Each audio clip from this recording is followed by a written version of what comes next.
Basically, it's a sort of thing that I knew I was different at 15. I knew I was different, but I didn't know what I was. And I've arrived at this situation in my life where basically I'm transitioning.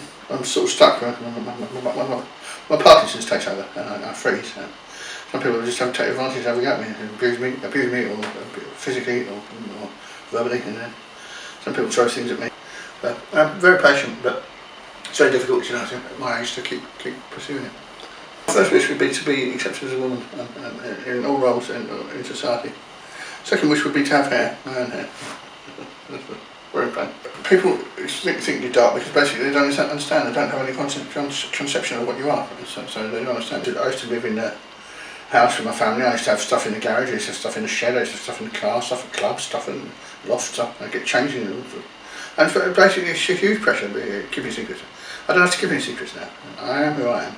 I think I'm sexy. I believe I'm sexy. But you've got to believe in something, So, and sometimes I get men to come up and chat to me, so there's got to be some reason, So people can see, that you look like a woman. Because I feel I want to be a woman. I don't want to be a copy of a woman. I want to be a woman. So I want to be treated. To expand upon my dark side, I'm not my dark side isn't limited to just BDSM.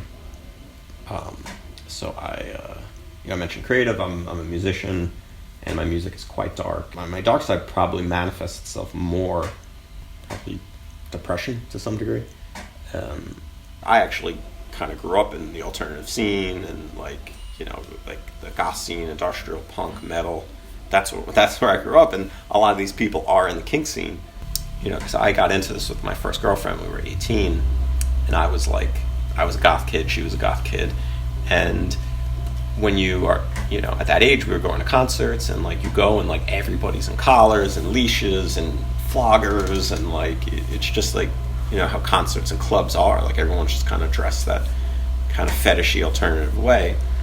And, we started experimenting, and I never even thought about if it was taboo or not. It just seemed it seems fun. I thought it was interesting. And I pursued it, and I assumed everyone else was doing this stuff as well. And it wasn't actually till I got older and I kind of got more into the corporate world and less out of that alternative world that I realized how strange it is. This is more taboo than I actually thought it was. My name is Paul Stone. I'm a writer and performer, and actor. But certainly this evening, I perform as Victoria Sponge. Great. A drag queen. As if it needs saying.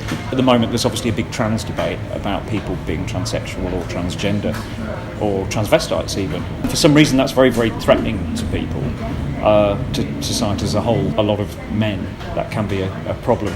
If they see another man compromising their gender as they would see it, then possibly from their point of view, I don't know, it's almost like an attack on their own masculinity because of the fact you're playing with the gender stereotypes. It is taboo for a lot of people, and there is a certain darkness about it. As you can see from the makeup I've got on, I'm not attempting to look like a woman, but obviously I'm desperately trying not to be a man either. And I think you're sort of occupying a very dark space in between two sexes. I mean, drag's been around, what I do has been around now for a very long time. I mean, back in Shakespeare's time, we had, obviously, the boys had to dress up as the girl characters because the women weren't allowed to act. The wig is the main thing for me. I think the wig is the big thing, is that once I put the wig on, like I say, I have the makeup on, the jewellery on, the dress on. When the wig goes on, that then means Victoria's in the room. Not just my work life, but my life generally is a lot happier, and I'm a lot more contented in myself. Whereas I think, there are still people in this day and age that have to suppress who they are. And I sort of do wonder what that does to your mental health, having to pretend to be something you're not constantly. It's, it must be very depressing.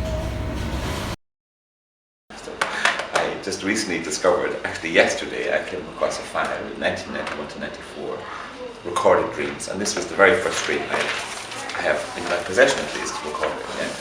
And really since that, which is 28 years ago, I wouldn't say I've recorded absolutely every dream that I've ever had, but I have recorded, I would say, most of them, because I have a very good connection to remembering my dreams. I have a good ability to do that.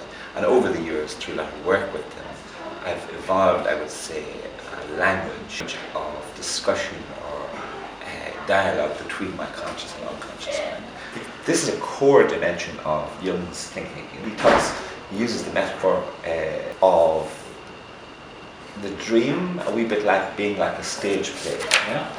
And in a way, the play is the play of your whole life, of you. The play represents the self, yourself, you know?